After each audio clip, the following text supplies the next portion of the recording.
Everybody wants to be around you when you have the good coconut milk for the tribe. But when you don't give that coconut milk for free samples, there are no free samples for this coconut milk, baby. No free samples. And all of a sudden, when you have self-respect and you honor your time, your dignity, your integrity, and your livelihood, that's when all of a sudden everybody wants to be your friend, everybody wants to be your lover, everybody wants to go into business with you, but all at your expense most of the time. There are going to be the select few people that actually see your value, and they're going to just see your energy, and they're going to be like, F it, like, let's fucking do this. You know, they're going to be totally with the program that is of no programs. It's the program of no programs, right? Because you're not trying to do anything. When you have a full sack and you're a full sack stud, there's nothing for you to get from other people because you have it all within you. You know that the full Sackian kingdom is within you. There was somebody, I posted a picture of some nature pictures anyway on my YouTube community page just yesterday. Well, it'll be 2 days by the time I put out this video, but somebody said it's the full Sackian kingdom. It's like, yeah, that's true. Like, nature is a full Sackian kingdom, man. There's nothing I love more than nature. I am not anti-nature. I'm not anti-life. Unlike a lot of these corporations and these ways of being. The thing is like, a lot of people expect when you're pro-life or you're pro-nature to behave in a way that allows yourself to be walked all over. It's like, oh, no, he gives out free samples of the coconut milk. No, he doesn't. No, he does not. Why would I give out, or anybody with a full sack, give out free samples of our coconut milk? And you know what I'm talking about? Like, I'm speaking about this on multiple planes of consciousness simultaneously. Because a lot of the times, people, if they don't know what it's like to have a full sack, they're not going to respect it. And if they don't respect it, then really the thing is like, I respect everybody until they show me that it's not necessarily respect that I need to give them, it's unconditional love of silence. Silence and distance. Sometimes that's the only way you can love somebody, is giving them silence and distance. And other times, it's going to be completely, put upon you to have those kinds of terms and conditions for your way of life, simply because I think as a man, you really create your own values to some degree. Like Nietzsche talked about this quite a bit, where he thought we could create our own values. And I think that's true to a large degree. I also think, though, that we also don't have to. We could create our own values, but we don't have to. I think I'm not saying I'm smarter than Nietzsche or Carl Jung or any of these, people, right? Because I don't agree with everything that Carl Jung talked about anymore, especially within the last 72 hours. Within the last 72 hours, I've stumbled upon some new information that really drives me into exploring the domain of consciousness in a new type of way, and not strictly from the place of archetypes anymore. And that's okay. That means that system is a good system because it helps you get out of systems. But ultimately, it's a phenomenon. And I don't know exactly. I would say that Carl Jung was he a fully self-realized being? I mean, it's difficult to say. I would say that he was. Based off of everything that I know. But I mean, for all I know, he's just caught up in intellectual land. And a lot of people will judge Nietzsche, for example, on the way that he prioritized his life and how he ended up, being quote unquote mad by the end of his life. Now, you can look at that as the outcome of his own philosophy, but you could also just say, like, I mean, if you were as smart as Nietzsche, living in the world he was, would you be sane? Like, would you be sane forever? How long could you survive sanity when you feel truly alone? Like, how long could you do it? I don't know. I mean, I think if you were a fully self-realized being, you'd be able to do it, but the thing is it's not all cut and dry. And I think there's a lot of people online, for example, who spend their lives critiquing because they don't know how to do anything else. They just critique, and they think they know more than they really do. And I'm well aware of my own subjective experience and the potential inadequacies of myself not having the full scope of the picture, but I'm also not limiting myself to that knowledge. I don't say I don't know because I don't know. I say I don't know because I do not yet know. It has not become realized into my being. And so here's the thing, right? Like, with all this is going to say is that, as you all are aware, on the Regal Change Old Timers, or for the Regal Change Old Timers rather, the full sack philosophy is that of no philosophy. And it's just a free way of life. You do what you do when you want to do it. You know, it's really not too difficult. You know, if you want to have a little bit of pizza or have a little bit of ice cream, or because that was my quote unquote vice of choice before I was at least more healthy in the long run. Those pizza and ice cream, I would have that nearly every night. And it would be like the Ben and Jerry's chocolate fudge brownie ice cream. Oh my gosh. I mean, I was a chocoholic. You know, that's what the term is, right? I was a chocoholic. But then I decided to stop being a chocoholic and a pizzaholic, and I decided to aim to be a winner. And whatever that looked like to me was what it looked like to me. And so what a winner looks like to you is going to be what a winner looks like to you. But do not be identified with being a winner or with being something or other.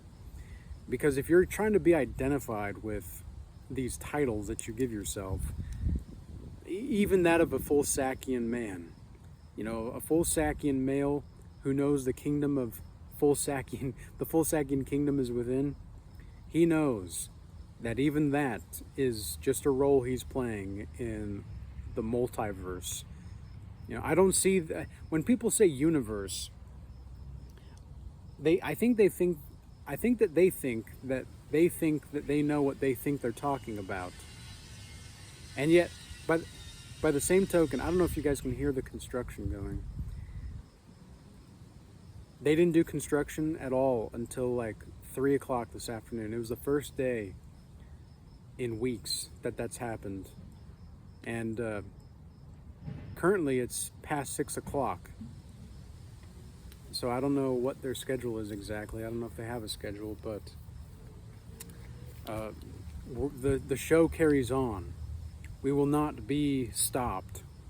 You know, this is the noise campaigns, and I say that loosely, okay? I say that loosely, but the noise campaigns, yeah, we're not going to stop this train. We're on the golden train to the promised land, and the promised land is everywhere. The light is everywhere. We only need but realize that we have put ourselves in the dark.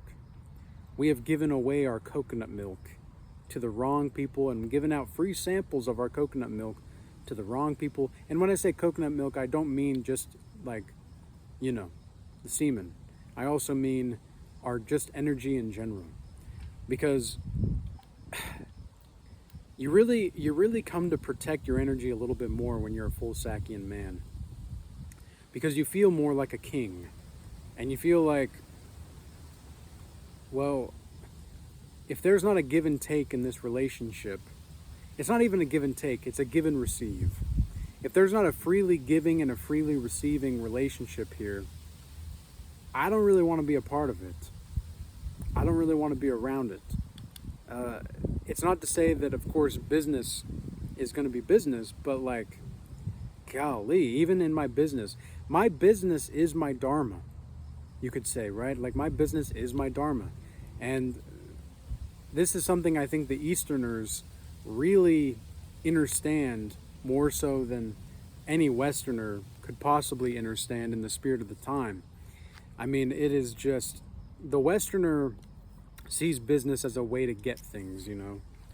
The Westerner sees life as a stumbling block to run over, or it sees nature as something to kill so that he can build whatever he wants to do. Like where did we get the audacity to think that we could, like, I don't know, cut down the rainforest, for example? Like, why do we as Westerners see life and nature to be such grotesque things that we need to destroy it? It's so strange, you know.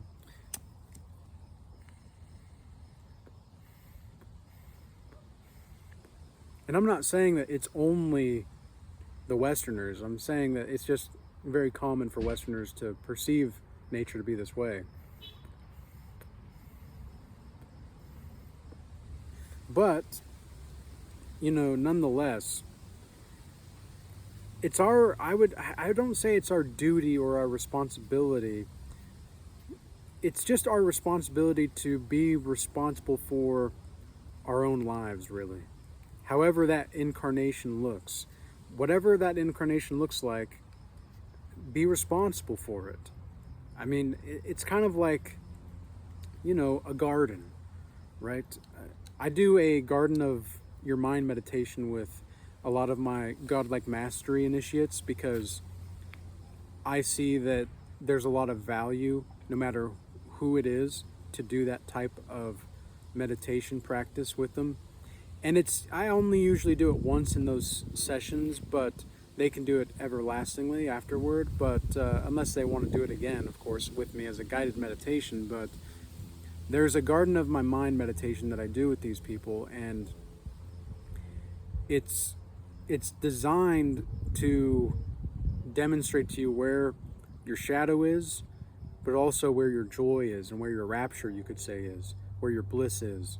You know, where is that full Sakyan kingdom within, so to speak, for the men. And for the women, just where is the kingdom of their own heart? Because I truly think, in the spirit of the time, that women are meant to be more like men. And I don't mean that in the sense that they should go chop off their breasts and, you know, put on you know what's. Like, that's not what I'm saying at all. What I'm saying is that they need to learn how to be a bit more reasonable inside their emotions, whereas men need to allow their inner femininity to shine in a way that is not going to hinder their perception of themselves. You see, like, if you want, like, look at Michael Jackson, for example, right? That guy wore glitter all the time. You know, he wore glitter all the time. He was a very flamboyant man. You might call him like a dandy, right? He was very flamboyant, and yet he was also, like, you know, this hermaphrodite. And it was like, if you look at the album of Thriller, for example, if you look at the album of Thriller, you'll see that he doesn't look like only a man. He also looks kind of like a woman. But it's not like a bad thing. It's not like, it's just like, wow, that is a really, like, starkly beautiful man. And yet at the same time, and by the same token, you're not quite sure if it's a man or a woman necessarily. He just, the way he presents himself, he's always dancing, right? And that's another way to get into your femininity as a man, is to move your body in a healthy way. Like, you don't always need to be grinding, right? You don't need to be always need to be like David Goggins. And I don't think David Goggins is a bad person or a bad role model necessarily. I'm just saying that I wouldn't necessarily want to be having surgery on my knees every 2 years or every year or whatever, and go through all of this unnecessary pain. Now, maybe that's me just being a bitch, right? Maybe that's me just being a bitch, but I really don't think so. Like, I really don't think that we were meant to run as much as like David Goggins does. Now, that's why David Goggins is David Goggins, right? And again, I'm not hating on the guy at all. I really respect, and I don't know if I admire him. I don't really admire anybody anymore. It's strange. I don't really have any admirations. I can appreciate beauty of different varieties, but I don't really admire anything anymore, I guess. Depending on the semantic verbiage or the vocabulary there, don't really admire anymore. It just kind of is what it is.